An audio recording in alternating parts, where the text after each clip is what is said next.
Before I go into my next episode, I want to take the time to state that it has been a hot minute since I've actually done an episode for this podcast. I've been busy with work and school and getting my commercial driver's license. Since then, I actually have managed to get my associate's degree from the University of Maryland Global Campus. I'm currently on retirement leave from the Army, and I do have my CDL. I figured now I could start recording again. This podcast is very important to me, and I love finding people to give me first-hand accounts of their experiences and exploring the social issues of today in this country. I plan on releasing content either every 2 weeks or at least once a month. If you're a listener, I appreciate your patience and your understanding. Expect more content in the future, and feel free to go to my YouTube page to see future videos I'll be putting up in the near future as well. Enjoy the show.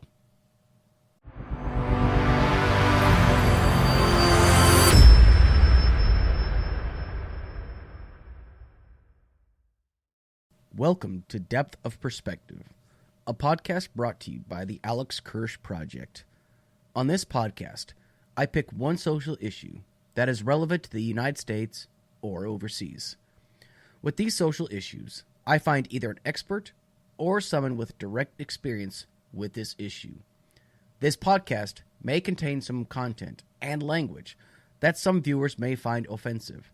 However, it's important to maintain the integrity of the substance of this topic, so you, the audience, can get the full experience.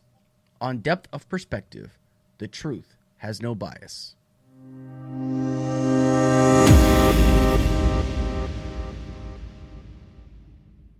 By the time this episode is finished, another hate crime will have been done in this country. Someone will be discriminated based upon their ethnic background, their skin color, or their sexual orientation.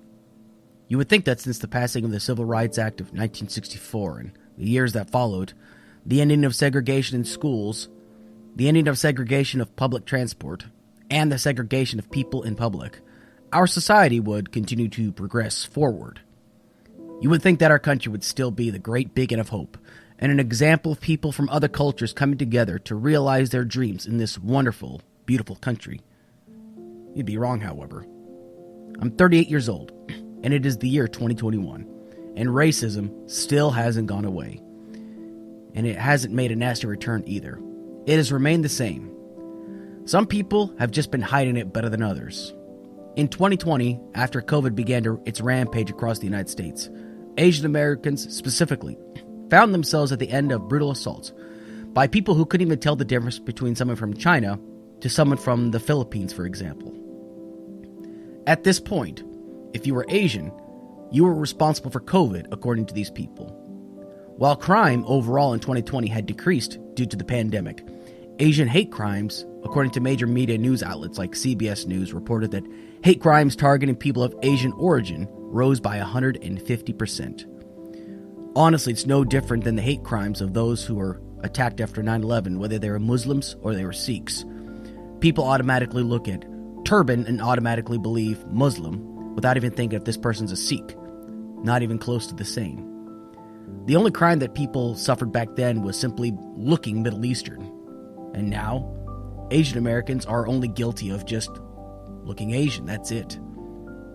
It's that kind of indifference that we are continuing to see across the country. The kind of indifference and hate speech and hateful people that we are continuing to see, and it's somehow still accepted in some circles. These people are being attacked by complete strangers all across the country. The history of the United States is plagued with hate groups. One of the most notable was the Ku Klux Klan, which was formed by former Confederate officer Nathan Bedford Forrest.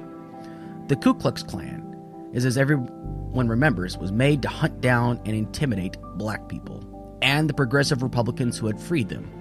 Now, while the Ku Klux Klan nowadays isn't as powerful today as it was back then, its influence still remains in certain parts of the country. Even some of our elected officials at one point were members. The most infamous one was Robert Byrd. You can still hear to this day how Robert Byrd was a racist all the way up to his dying day, how he was an imperial grand wizard or a dragon or however term you want to put it. However, he was only a Klan member for about a year. And he said looking back that it was one of the worst mistakes of his life.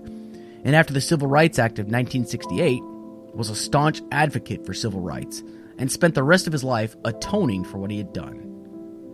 There are, however, other examples of people that have changed their lives from a life of hatred within this episode. So one would have to ask themselves, what could possibly cause someone to hate so much in this country? Why is it that people have this seething hatred for other people? Look at the many different hate groups that spit out the filthy rhetoric of preservation of their own nation's cultures, like the white nationalists who screamed in Charlottesville, "You will not replace us."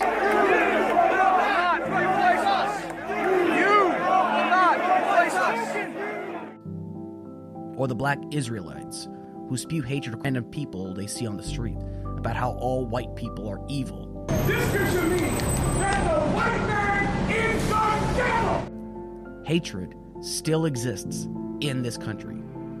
So the question remains, what could really drive someone to be so hateful? What is the motivation? What is the benefit of living a life of hatred? Is there any? Well, in order to answer these questions that some of you may have, I'm going to let my guest share her story. I'm Lena. I kind of do Twitch politics streaming. I also have a presence on Twitter, but I play video games on my Twitch stream, and I talk about politics while I game, or sometimes I'll do political segments. Lena is a social media figure, and you can find her on Twitch, Twitter, and on Discord. The links to her channels will be available in the description. She has first-hand experience of white supremacy and hate groups. Her experiences and insight during this interview were so beneficial and helped me learn so much about hate groups in general.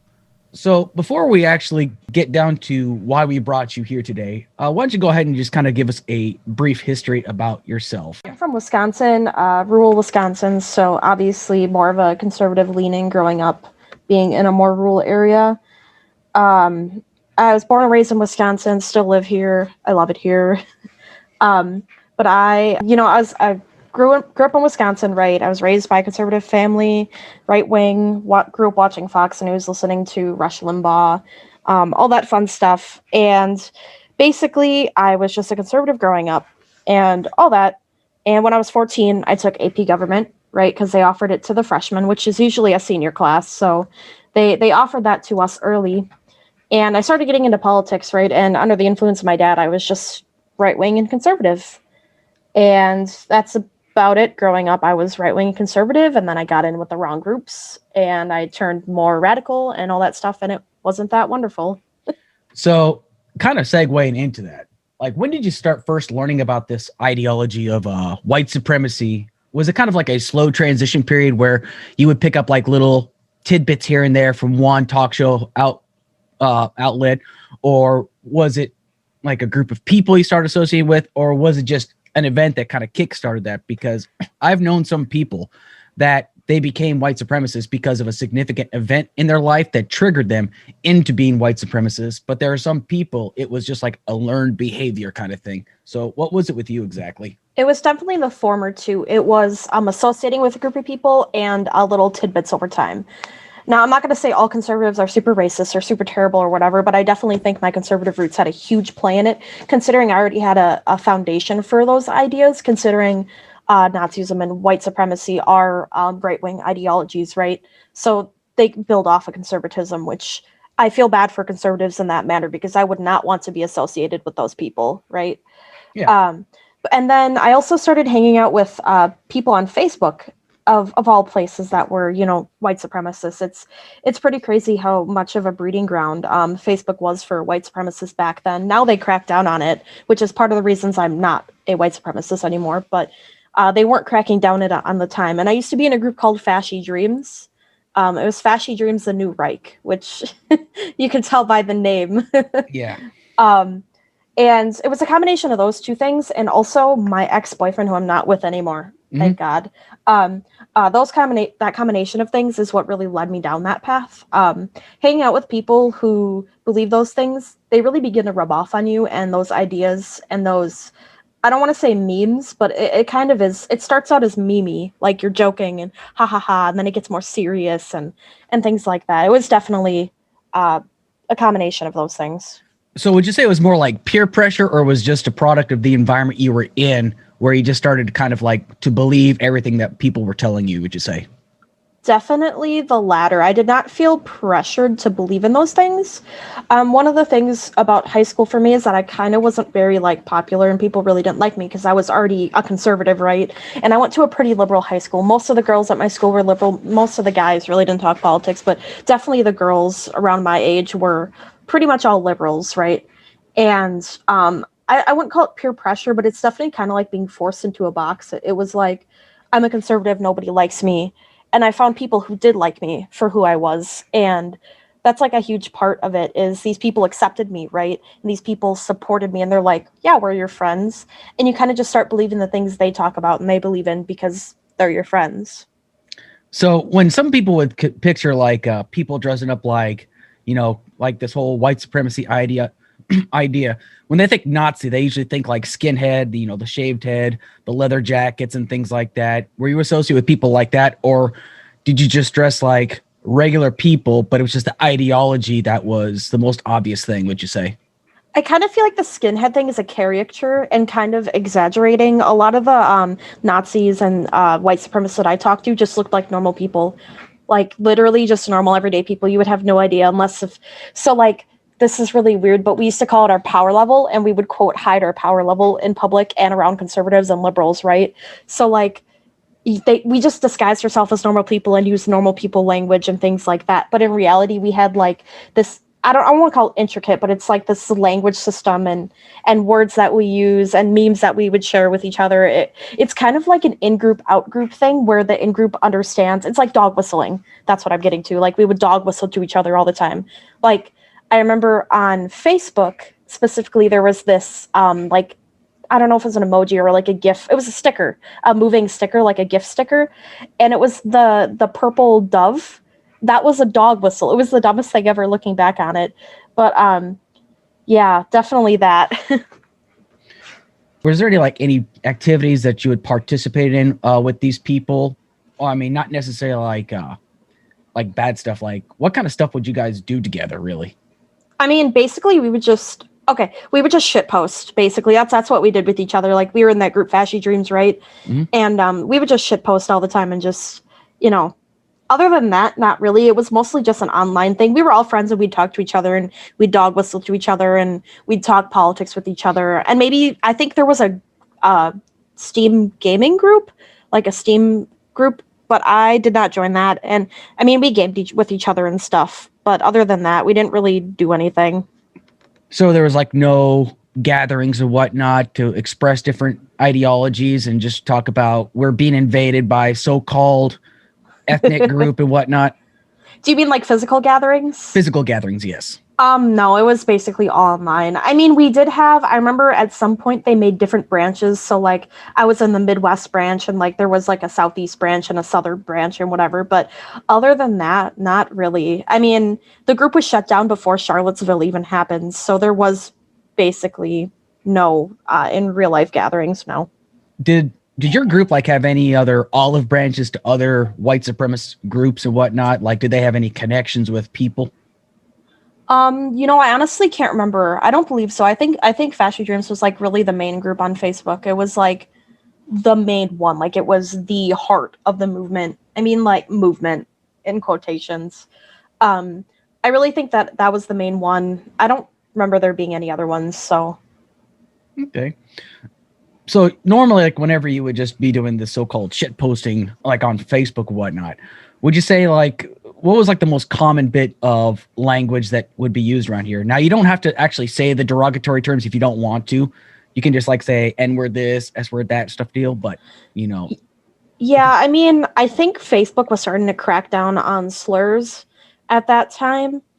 Like outward, like N words, T words, F words, things like that.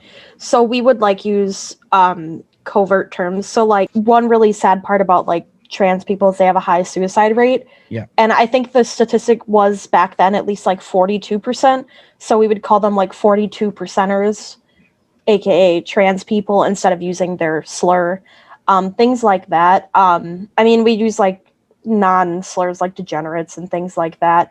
I mean, it was all like just basic dog whistles that you hear about now, unfortunately. Also, like the 1488 stuff, the 14 words, and then 88, which stands for HH, all that stuff. Yeah, very familiar with that. Yep. So when you met with some of these other people, like what would you say did they kind of have a story similar to yours? Or like how did they approach these conclusions about like how they felt and like how they adopted this ideology? How do you think they were? I'm gonna be honest, most of them were white men. So Mhm. I kind of feel like they fell down the rabbit hole just like I did with associating with certain people being raised conservative. A lot of them lived in rural areas like I did, like Wyoming, Texas. I met somebody from Montana. There's somebody from West Virginia that I used to talk to. But yeah, basically the same way I did. Maybe some of them were more insidious than I was, but it was basically the same thing. Like the alt-right pipeline is what we call it, basically. Did they have any like real figures that they kind of looked up to that kind of, that kind of helped them kind of relate to themselves? Like, for example, they would go online and then they would stumble upon like the Richard Spencers, Yep. the Nick Fuentes, and they're like, you know what? I identify with that person. Is that kind of how some of them were? Yeah, and I would say like Jordan B. Peterson was a huge influence for a lot of them too. You can even see that today. Still, a lot of them reference Jordan B. Peterson, and you have the Gripers with Nick Fuentes. Though I don't. Nick Fuentes was not around a lot back when I was associated with those groups. At least he wasn't involved or even mentioned in the groups that I was in. It was mostly Richard Spencer. It was that one lady, I think, who got punched in the face at Charlottesville. That was a thing around then too, like a little bit after. But I mean, other than that, there was really no big figures other than maybe Jordan B. Peterson and Richard Spencer. Okay. So the Unite the Right rally that took place in Charlottesville, VA, there was far-right groups that were led by Richard Spencer, other known white nationalists. They were marching around in protest to the removal of Confederate monuments. Now, during that 2-day rally, there was a fight that broke out between the white nationalists who screamed, "You will not replace us," and other counter-protesters on the other side that were determined to fight fascism. Some of them, there was people that were injured during that entire squabble. But the event that grabbed the most attention was the death of Heather Heyer, who was run over by self-proclaimed white supremacist James Alex Fields Jr. He rammed his car into a crowd before driving away. He has since then been sentenced to prison for plus 419 years. Now, how old were you when the Charlottesville Unite the Right rally took place? I would have been 16 or 17 at the time that happened. I have a really foggy memory around this time. I think it's because Fashy Dreams was shut down by Facebook shortly before the Unite the Right rally, and there was really no organizing. I remember the Dodge Charger memes because he ran her over with a Dodge Charger, so that was like the car of the alt-right or the white supremacists. But yeah, I was 17 or 16 when it happened, so I was still really young.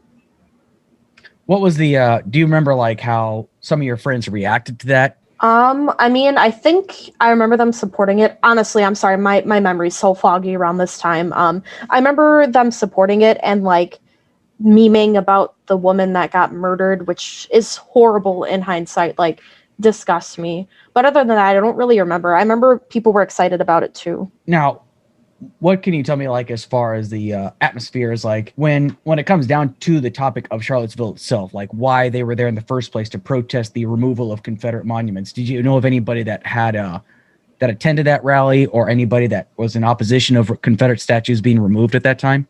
I don't remember anybody attending, but we were all against them being removed. Basically, that was basically it. I don't remember anybody I know attending, which I guess is a good thing. So, based on your perception, why was everybody against the Confederate statues being removed? From a conservative standpoint or a white supremacist standpoint? A white supremacist standpoint. Because they think slavery was a good thing. That's about it. They think the Confederacy was basically like, I don't want to say the pinnacle, but it was like a huge thing for them because of slavery. I mean, that's what the Civil War was about, was whether slavery was going to exist in America or not. So that was about it. Now, what about from a conservative point of view, would you say? They believe tearing down the statues will erase history and people will stop being taught about the Civil War and the Confederacy, which isn't true. Now, from your perspective at that point, which one would you have been more closely aligned with, the white supremacist angle or the conservative angle? Or was it a mixture of both? It was kind of a mixture of both. I mean, when I was like a white supremacist, I did not believe in enslaving people or killing people or anything like that. I never wanted anybody to be hurt. I wanted it to be peaceful. So like when I was a white supremacist, I wanted like a white ethno state, right? Which is where like it'd be all white people in America. But I wanted to deport like African Americans peacefully, which I know isn't realistic, but that was kind of my ideal. I never wanted people to die, which I guess is kind of one of my saving graces personally, is like I know people who literally wanted like minorities to be murdered and things like that, and I never wanted that. So it was kind of more the latter, honestly, personally for me. Was there certain parts of like history that you had taught that you were like, oh, well, that can't be true? White supremacy is not such a terrible thing. It's like wanting your own white ethno state is not such a terrible thing. Did you ever use like examples as to wait a second, these ethno states seem to work just fine? I mean, did you ever have arguments like that before? Not really. I guess I kind of ignored history for the most part. I mean, because all of the white ethno states or like ethno states fell. And you think about Rome wasn't an ethno state, but it was a Roman supremacy state because like how Rome worked was you could be like any skin color or any like ethnicity, but as long as you were Roman, like a Roman citizen, you were fine. And everybody else were the barbarians and savages, right? So that's kind of the idea with like an ethno state. Like I think about all the ethno states and they all fell or completely failed. You think about Nazi Germany and things like that. So I kind of just ignored history. That's kind of a huge part about being like extreme fascist like that, is just like ignoring things. So do you think it's like kind of like a whitewashing of history, essentially, like where the white person is always the good guy, right? Yep, yeah, exactly. It's definitely whitewashed. That's why like one of my biggest problems with American history and how we teach it is it's very whitewashed. It's we when I was growing up, we did learn about the Native Americans and we did learn about some of the terrible things we did, but it kind of felt like, oh, it's in the past. It doesn't matter anymore. Like America's good now and things like that. That tends to be the norm, huh? Yeah. So there have been former members of white supremacy movements, and one day they kind of had an epiphany or they had hit rock bottom. One of these examples is Johnny Lee Clary, who was a former Imperial Wizard for the Ku Klux Klan back in the day. And one night in a drunken episode, he realized that his life was in shambles and he just desperately needed guidance. And he ended up turning to Reverend Wade Watts. Now, Reverend Wade Watts was a person that he had harassed multiple times. He called him and viciously threatened him. Him and other Klan members had like burned his church to the ground. One time they surrounded him inside of a restaurant and he like had a chicken. They said, whatever you do to that chicken, we're going to do this to you. And of course, Reverend Watts picked up the chicken and he kissed it. And of course, the Klan members were completely blown away by this. But that's great. Oh yeah, it's a great way to fight back against it. But he ended up turning to Reverend Wade Watts, and Reverend Wade Watts helped him out. And actually, since then, all the way leading up to his death in 2014, Johnny Lee Clary became a strong advocate for minorities and fighting against white supremacy, knowing that there was absolutely nothing that he could take back on what he had said and done. What was your turning point, would you say? My turning point, so I lived with my parents until 2019. We had moved to Missouri, and I hated it down there. I was miserable, I was depressed, I was lonely, and I ended up moving back to live with my now fiance. I guess it's not really a huge turning point, but that was like huge for me because I got out of my parents' like conservative sphere, right? Where I wasn't being fed this constantly, like, oh, white people, this, not directly, but you know what I mean. I mean, Tucker Carlson dog whistles, and looking back on it, I know he does now. And you know, like Rush Limbaugh was still alive back then, and all the Fox News we watch and all that, right? And it was nice to get out of that political sphere. Like I still had Facebook that I had a lot of politics on, but it definitely wasn't like my dad and I would discuss politics for hours and we would agree on literally everything because that's all I knew to agree on. So moving out was a huge thing for me. And then my best friend, one of my best friends, he actually took over Fashy Dreams, right? And we're still friends to this day, so I'll get there. He actually, when it was shut down, he was starting to go to college and stuff like that. And when he went to college, he kind of just turned more left wing. He's like a social democrat now, where he's not like a socialist like I am, but he's still left wing and doesn't like fascists, of course. But he ended up moving left, right? And then he like started talking to me, and he was like, Lena, I don't think you're right. Like, I think you need to reevaluate yourself and just think about things. and he started arguing with me like about the N-word and like things like that.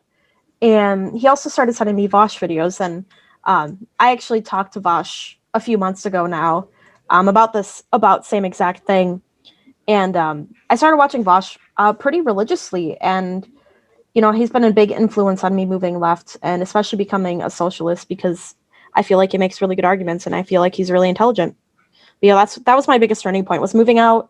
My friend moved left and started talking to me, and then him sending me Vosh videos. So how did you feel like when your friend who had actually I wouldn't say talked you into it, but like had at one point been such a staunch conservative and more of a white supremacist, then tried to pull you away? Like, what was your initial reaction from that? I thought he was a cuck. I was like, what the hell is wrong with you? Like, what happened to you? You used to like run this group and now you're like a lib cuck. It's literally, I remember he got high and I was like, what is wrong with you, you degenerate? Sorry, it's so funny looking back on it. I was so mad at him for smoking pot. Like, I used to be like super anti-pot. It was like really bad. But now looking back on it, it's really funny because I was super mad at him over the dumbest thing. Like, who cares if you smoke pot? But yeah.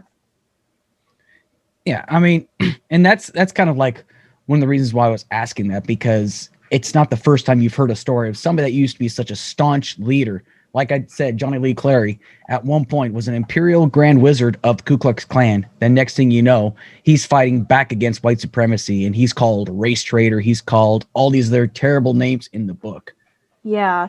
It's pretty crazy because I don't want to get too into this in case there's a question for this later, but my friend has now told me I hope he's okay with me saying this. He's autistic and also aromantic and asexual, right? Mm-hmm. And one of the ways he coped with that was being super hateful and super right wing. So like, I think it's really interesting how like you can use that to cope, but I'm sure we'll get into that later. Possibly, yeah. So one of the things that I've always been very curious about is, have you ever heard the argument of where people try to use a justification of using certain slurs because they've heard other minorities use those slurs? Like, have you ever heard that before? Oh yeah, definitely. We used to do that all the time. The reality is we would use those slurs regardless of whether or not the minorities use those slurs. But it was kind of like a cover for us to be like, well, the black people can say the N-word. That means we can say the N-word. Things like that. It was just a cover for us being racist or whatever else. Transphobic, homophobic, whatever. So after you and your friend started talking, and then he recommended you to Vosh, was it more subtle as far as realizing that the environment that you were in before was incorrect, and now the more that you're listening to people like Vosh and listening to your friend, when did you kind of start looking back and realizing, why was I doing this? Why was I going down this route? That was so stupid. Oh my God, it's crazy. I remember when I was watching Vosh, and I was kind of frustrated by him at first because I didn't believe in what he believed in. And now, just to clarify, I wasn't full white supremacist Nazi when I found Vosh, because I had moved out of my parents' place, and because Fasci Dreams had been shut down for about a year or two at that point, I had begun to de-radicalize because I was kind of out of those spaces. Because one of the big things is you're in these spaces and you talk to these people and you're really into it, but when you're removed from it, I don't want to say I lost those ideas completely, but it definitely diminishes over time. So when I started watching Vosh, I was kind of like a regular conservative around that time. I wasn't like a white supremacist or super fascist or super racist or anything. It was just kind of I was just kind of more further right than an average Republican maybe. And it was pretty insane. I moved left pretty quickly. One of the things I always prided myself on was being a person of facts and a person of reason and logic, right? And I think everybody on both sides thinks that, right? No matter what side you're on, you think you're the most logical person you can possibly be. And I don't think that's necessarily true, especially considering I was a minor and the environment that I was raised in. I feel like young people don't have a lot of agency. I don't want to say they're completely free of what they believed or what they have done, but young people especially don't have a lot of agency over their beliefs and even their actions in some cases.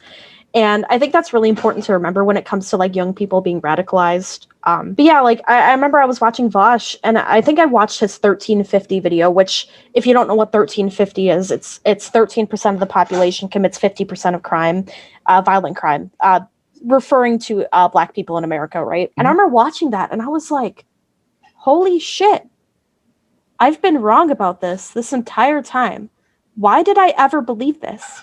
All I had to do was just look up why people commit crime and everything. Like, it was really insane to me how just, like, almost like I was brainwashed, and it was like the veil was just lifted. Like just watching that and watching some of his other really big videos that really turn people away from being extremely right. It's like a veil being lifted. So going into the 1350 bit, what did you believe before you saw 1350, and what do you realize now after he went through that argument of 1350? Like, what was like the change from one point of view to the next?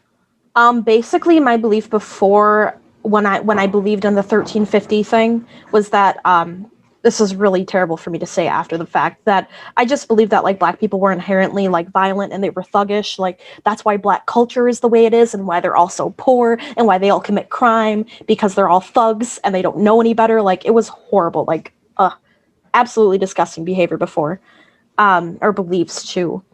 And afterwards, I mean, obviously, I came to the realization that these people have been oppressed in our history for the entire history of our country.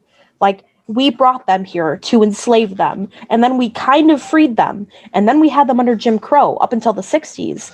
And then that was only 60 years ago. When I thought about it, there's people that were still alive during Jim Crow, during the civil rights movement back in the 60s. Like, that kind of blew my mind. Like, one way that American education kind of warps your perception on it is it makes you believe that it was a long time ago, and that it was history, and that it doesn't really matter anymore because it was history.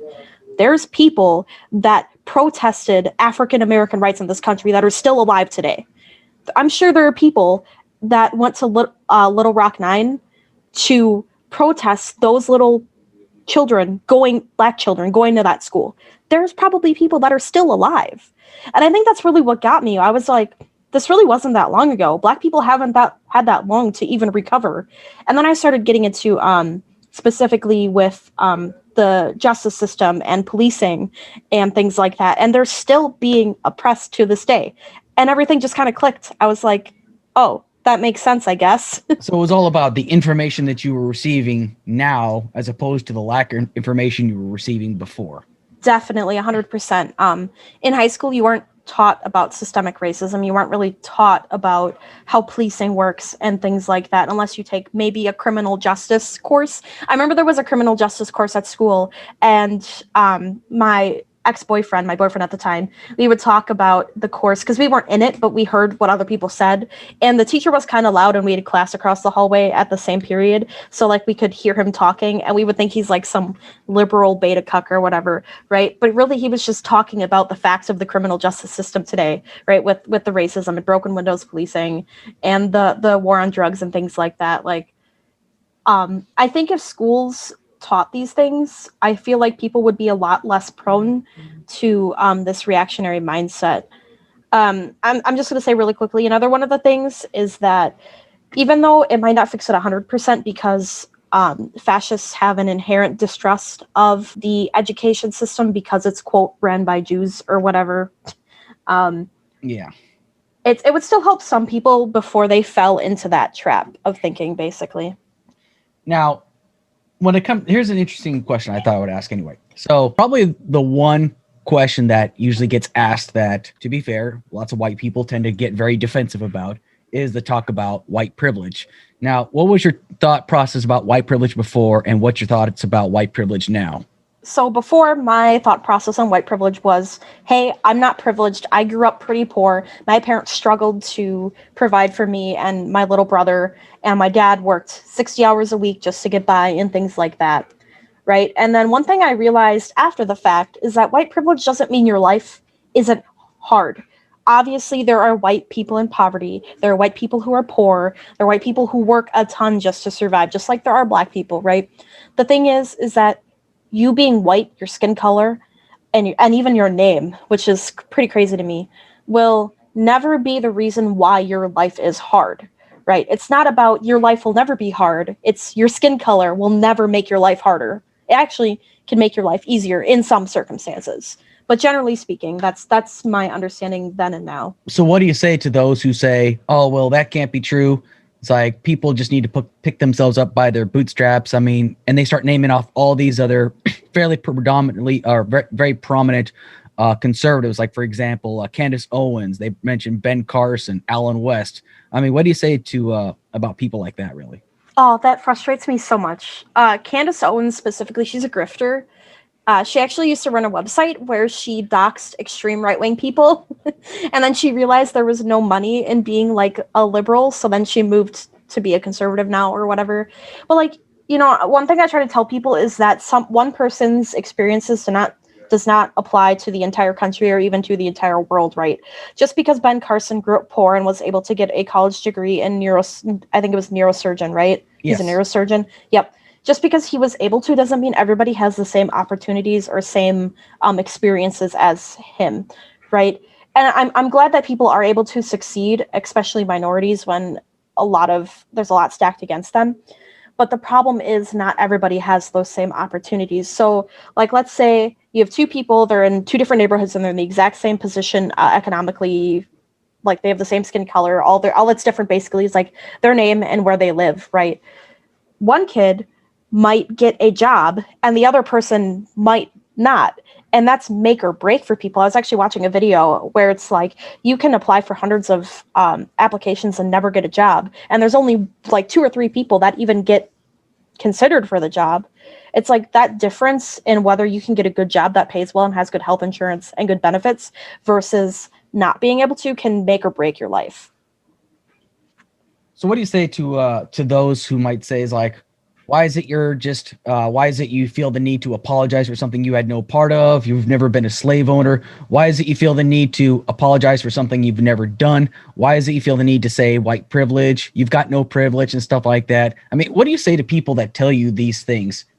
I genuinely do not think white people should apologize for being white. I think that is the cringiest thing ever. There literally is no reason. Like, I agree. I was never a slave owner. Your parents weren't slave owners. Your grandparents maybe were, but other than that, or great grandparents, it would be, right? I can't remember. Yeah. Generational. You know what I mean? Yeah.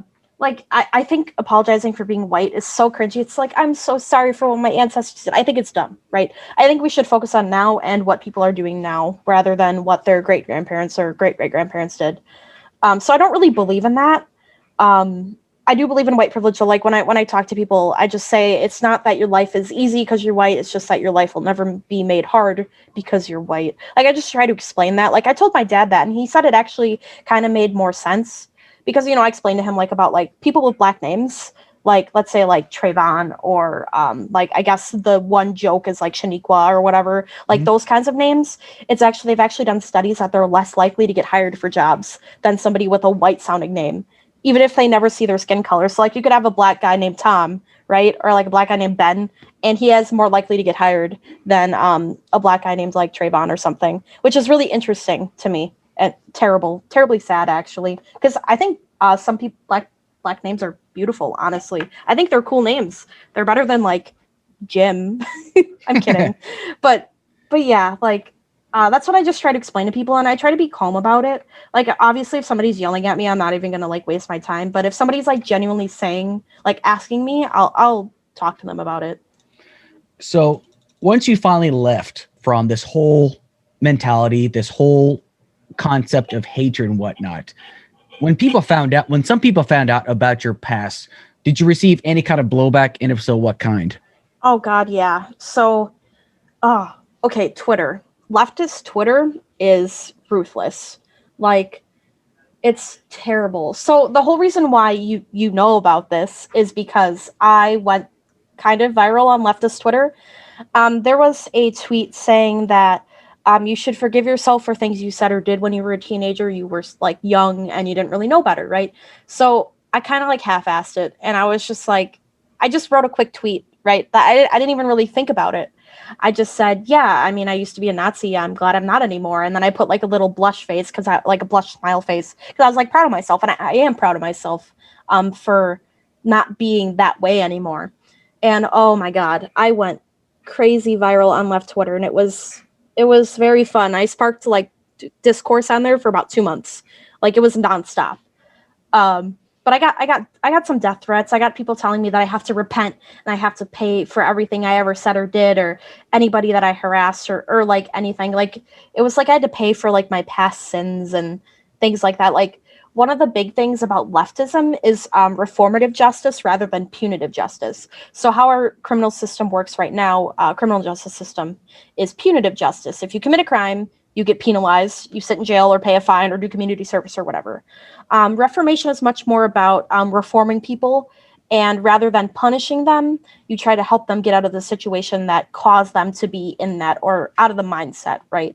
Yeah. And it was very telling when people got mad at me for leaving a hateful ideology, or even like being in that hateful ideology without even understanding why, when I left, how old I was, things like that. It was very telling of how, quote, leftist these people are. Because in my opinion, reformation versus punitive justice is one of the cornerstones of leftism. If you can't even accept people that used to be racist or were right wing in any form, I don't know what to tell them. Like, America is very, very conservative. And if you can't accept people who have changed their mind, I don't really know what to say to them, because nothing's ever going to work out then.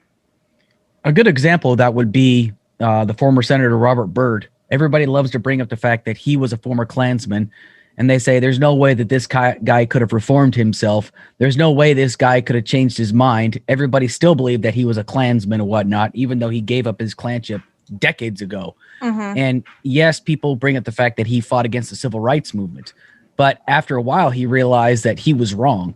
And he spent the rest of his life from 1968 on, basically atoning for everything he had said, atoning for everything that he had believed in, but yet people still believe it wasn't enough. What do you say to something like that? Yeah, I mean, one of the things that happened to me is people are like, well, you need to make up for what you did. You need to donate to mutual aid, and you need to do this and do that. And one of the things that I believe is that, especially for people who are online, you can't really prove what I've done or what I believe in and all that stuff. So, like, I think that the fact that he has done things and been revoked his clanship like decades ago, that's wonderful. And I think it's very frustrating that people bring up things that happened years ago, if not decades ago. And although mine was quite recent, I would say I've been a leftist. I deleted my old Twitter and I made a new one, and my year anniversary was like a month and a half ago. So I've been a leftist, if not left leaning, for about a year and a few months. I think it's ridiculous that you can't accept that people don't believe things anymore, and I don't think it's okay. I guess. I mean, obviously, I'm a little biased, but So what would you say your overall experience for you has been since you've left that whole mentality behind? like everything. Everything, yeah. I just have to say it's been wonderful. Like, I don't even know how to say it. It's just been wonderful. My depression is basically gone. I'm not angry about everything.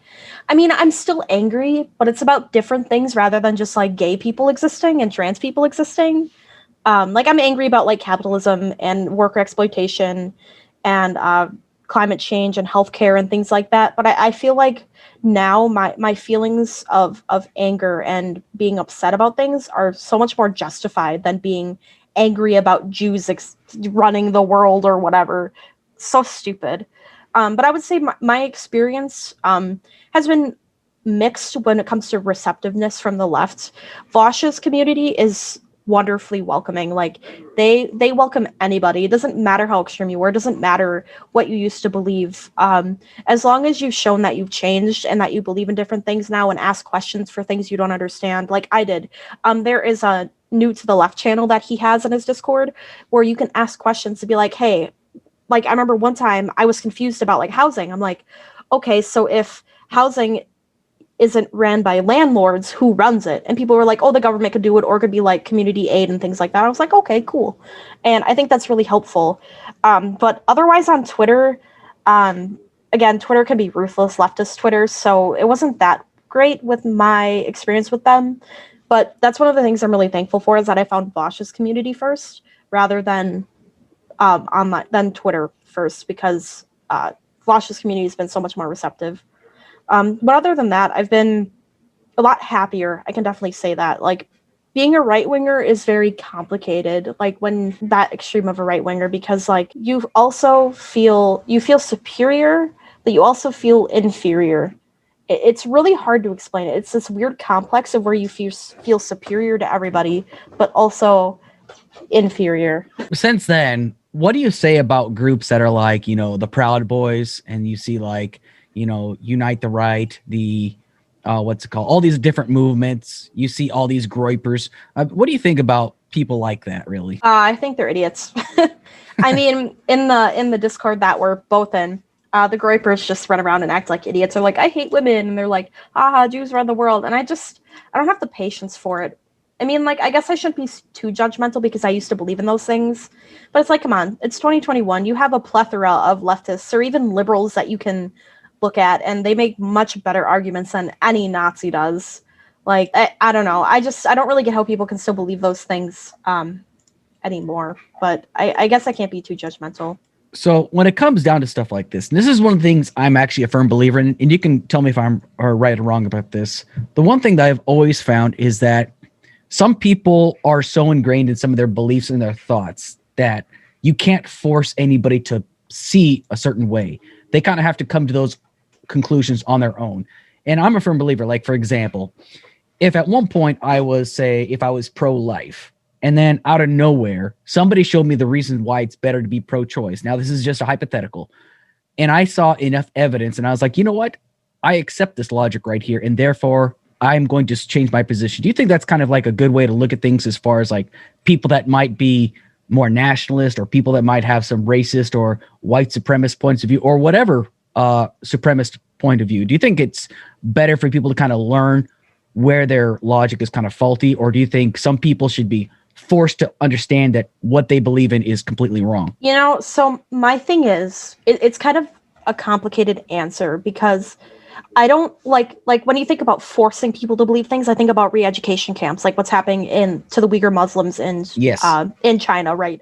I don't agree with that. At the end of the day, I am a libertarian. I want people to have the freedom to believe in what they believe per the government, right? If society shuns you for being a Nazi, I really don't give a shit.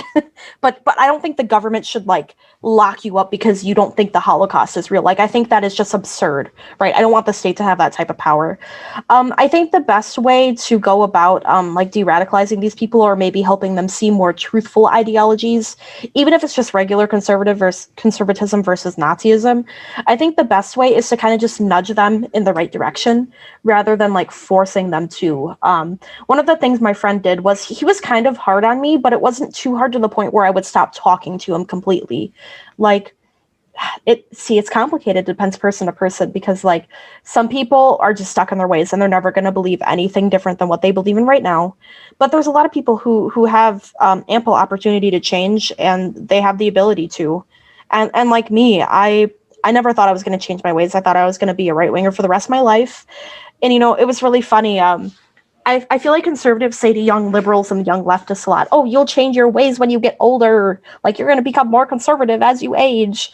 And for me, it's been the exact opposite, which it's really funny. I mean, I feel like it's the exact opposite for a lot of people my age. Like, they were raised conservative and they were growing up conservative. And then it's like, oh, they get out into the real world and they're like, oh, that's not really how things are. Huh, that sucks. But okay, I guess we'll reevaluate. Yeah, I really don't like the idea of forcing people to have opinions, because obviously, like, I don't support re-education camps. I think what's going on in China with the Uyghur Muslims is horrible. It's basically cultural genocide, which is very upsetting to me, considering it's just horrible. Do you think it's sometimes unfair to improperly label people as like Nazis and white supremacists, even if they don't fit the bill, but just because I've myself have been into many different arguments with people that lean predominantly left. I've been called a Nazi, and I've been called a Nazi sympathizer. Maybe I didn't really jive with some of their points of view, even though it had absolutely nothing to do with race. Do you think sometimes people tend to go a little too far in just labeling people just because they might not jive with what you're saying or necessarily agree with you on one of your talking points? Yeah, I think the left overuses Nazi a lot. Usually when I call people a fascist or a Nazi, they deserve it. Like those people on that server, like the Groypers, like they're just outward fascists, and they're Holocaust deniers and white supremacists. And I'm like, okay, you're just a Nazi. I think that you being labeled like a Nazi or even a Nazi sympathizer, considering how much you shit talk those people is kind of insane to me. Like, I don't view you that way at all. But yeah, I think we do kind of go gung ho with the fascist and Nazi labels sometimes. Just I don't really know why. I think it's just easier to label your opponent a Nazi than actually talk to them about their views sometimes. So I think that's kind of like, I don't want to say a coping mechanism, but just a way to deal with people that you don't agree with, which is not a mature way to deal with it, but Yeah, it's a way we do it.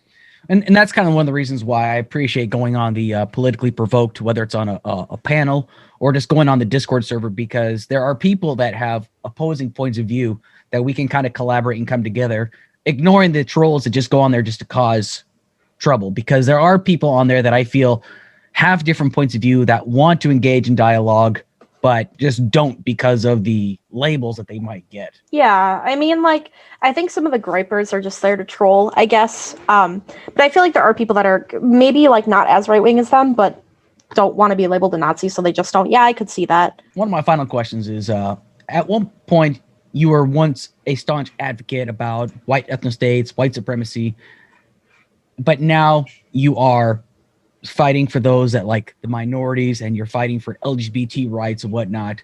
What's it been like kind of experiencing the very people that you've at one point would have aligned yourself with? What's it like to see it from the outside looking in?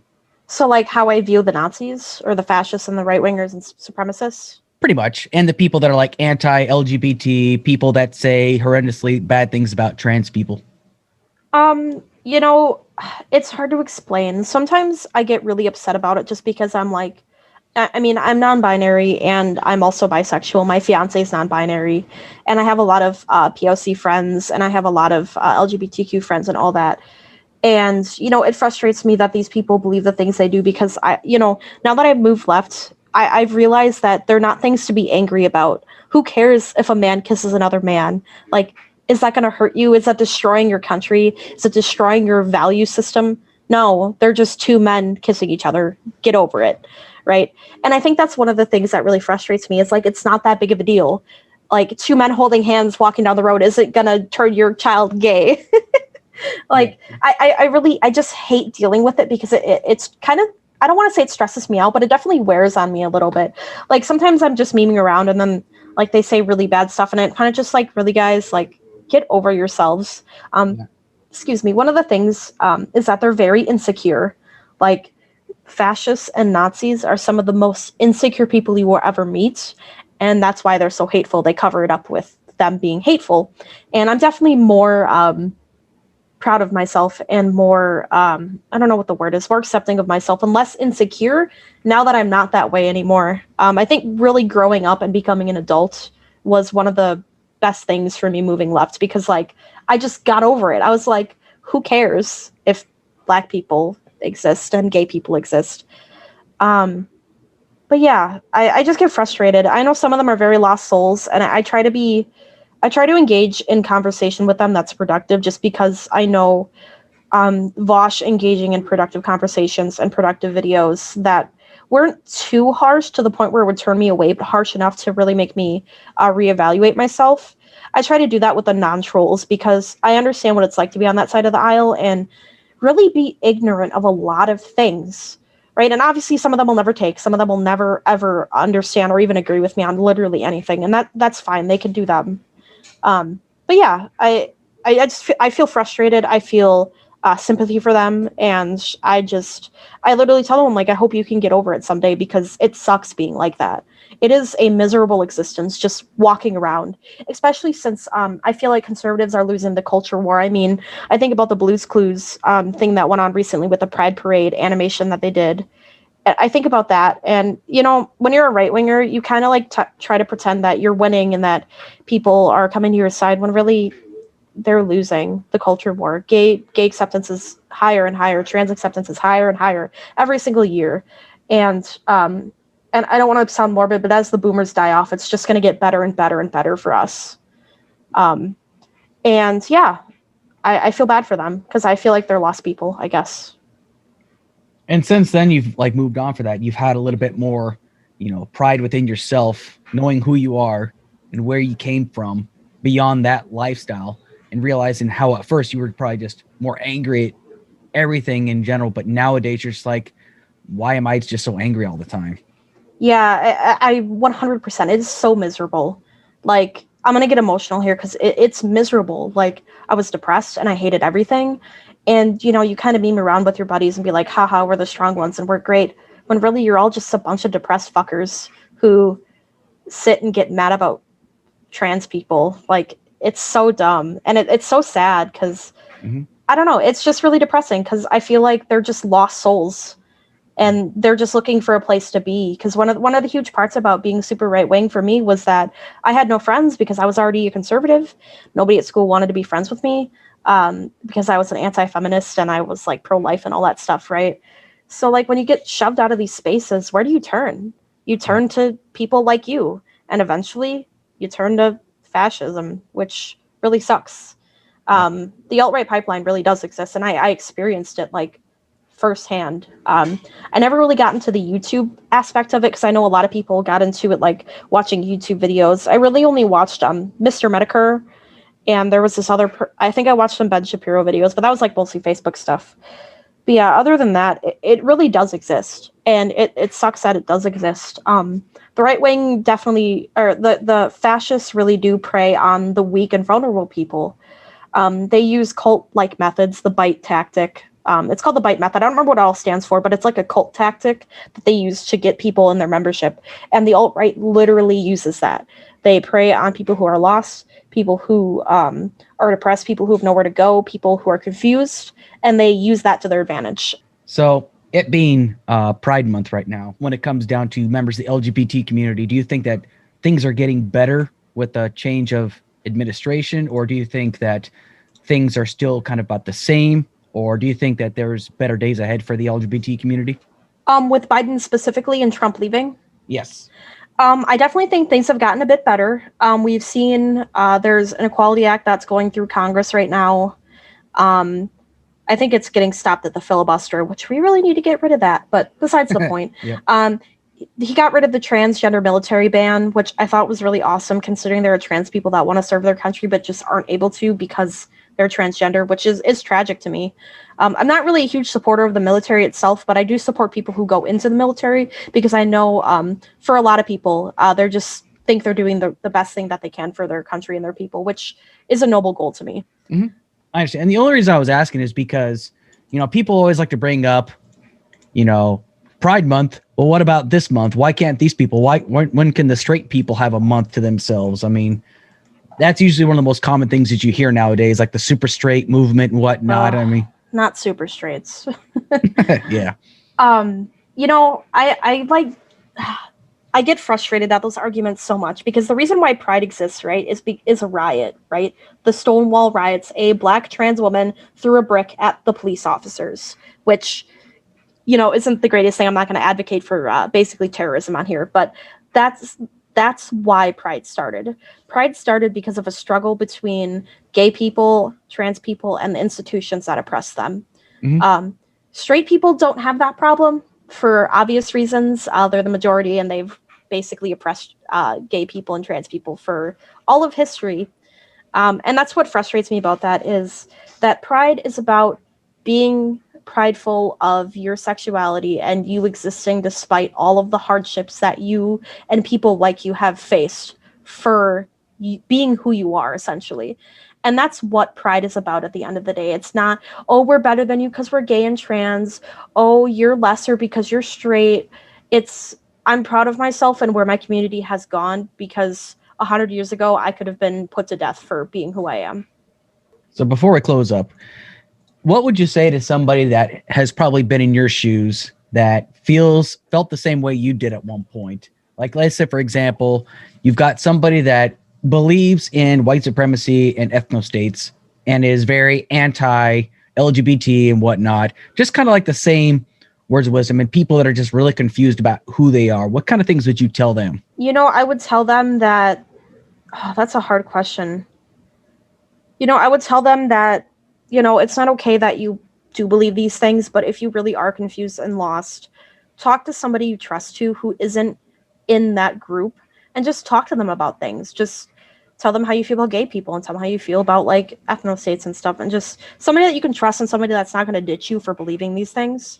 And if you don't have somebody, I really suggest watching Vosh. Like, I know that sounds really like personal, but really Vosh is what really, really helped me. He is very confident. He's very smart. He has a lot of sources on his side and a lot of facts. And I think he's one of the best ways to at least get out of that mindset, even if you aren't a socialist. Like I said, my one friend who got me out of it, he isn't a socialist. He's a social democrat, right? Which is still not a fascist and not a conservative, but he's not even a socialist. And as long as you move away from these ideals, like I'm okay with somebody like that, even just being a conservative, as long as you just aren't racist and don't hate gay people, like I'm okay with that. Mhm. I think like Nazism and white supremacy specifically are such poisonous and toxic ideologies that they're just so draining. They're so mentally taxing that it's just not worth it. And I think I would say that to them. I'd say the things you believe in aren't worth it. Like it's just not worth the mental anguish for it. And what would you tell to those people who might feel like really antagonistic towards, conservatives without getting their, like, for example, you might meet a conservative and you automatically label them. I mean, what do you tell people is like, don't jump to labels right away? I mean, would you tell people that as well without understanding people's full stories? I mean, yeah. One of my things about Vosh is he can be a little bit too hard on conservatives sometimes. He does it for kind of comedic effect, and also the fact that he usually attacks like right wing conservative like pundits, not just individuals. I think taking really antagonistic approaches to individuals is not helpful at all because most of the time these people have been raised conservative. They've grown up conservative their entire lives. They watch Fox News. They listen to Rush Limbaugh. Like a lot of these people haven't been exposed to like anything that we believe in, right? Because leftism is still really, really small in America. Like a fraction of a percent of people probably identify as socialists. Um, and I don't know. I don't like when people are antagonistic to individual conservatives until it gets bad faith, right? Like, let's say I'm talking to my dad, right? And sometimes we have good faith conversations, sometimes we have bad faith conversations, right? And I think taking an antagonistic approach towards these people only makes things worse because look what happened to me. I was a conservative, people were antagonistic towards me, and I moved further right and further right and further right. And I'm not saying be like act like they're your friend and buddy buddy, but at least it's extend an olive branch and talk to them like they're human beings, right? Like that's the most important part for me is even if you don't agree with them on everything, maybe try being a friend with them. Like literally just be their friend. And eventually they might just be like, hey, maybe you're right about stuff. But I definitely do appreciate your time today, and thank you so much for sharing your story with me. It really means a lot. Yeah, thanks for having me on. I really appreciate it. I'm always like willing to talk about this because it's really important to me considering um, where I came from and who I am now. Like it's just like I feel like a completely different person, honestly. And I feel like that's a great thing to be shared because I'm much happier and I feel like I'm making the world a better place now. Fantastic. Once again, I do appreciate you, and thanks for coming by. Thank you. Let's make no mistake about it. I still do love this country. And I know that even though I feel the United States has made a lot of progress in seeing past our ethnic or cultural differences, and the differences in religion and even sexual orientation, there are still those out there who are indifferent and show complete disregard to the existence of the very people I accept. A lack of knowledge and a lack of understanding has always been the cause of so much hatred. We can always be neighbors and still be complete strangers all our lives. The inability to see one another as human and to merely throw labels at someone is why we still cannot fully progress in our society. We are too afraid sometimes to understand our own humanity. We are afraid of what we do not know and what we do not understand. There are so many things I do not understand still, but this is why I do this podcast. I do not pretend to know everything. And I could Google definitions and stories from the ADL, a website that is fighting hate for good, or the Southern Poverty Law Center. Or I could find someone who has lived this lifestyle. Lena's experience, I would say, was a real deep dive into how someone can be driven into hatred. While she may not be an extreme case, her story is something we should all listen to and take notice of. Everyone has a story.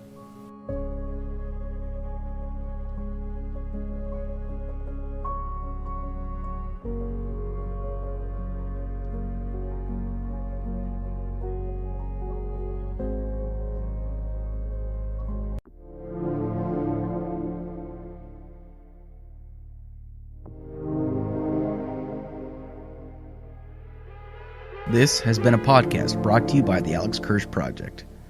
I just want to take the time to thank our guest for this episode. If you haven't done so already, please feel free to subscribe to my Spotify, Audible, and YouTube channel, where you can find this podcast. Be sure to catch us on our next episode of Depth of Perspective, where the truth has no bias. I am your host, Alex Kirsch. Take care.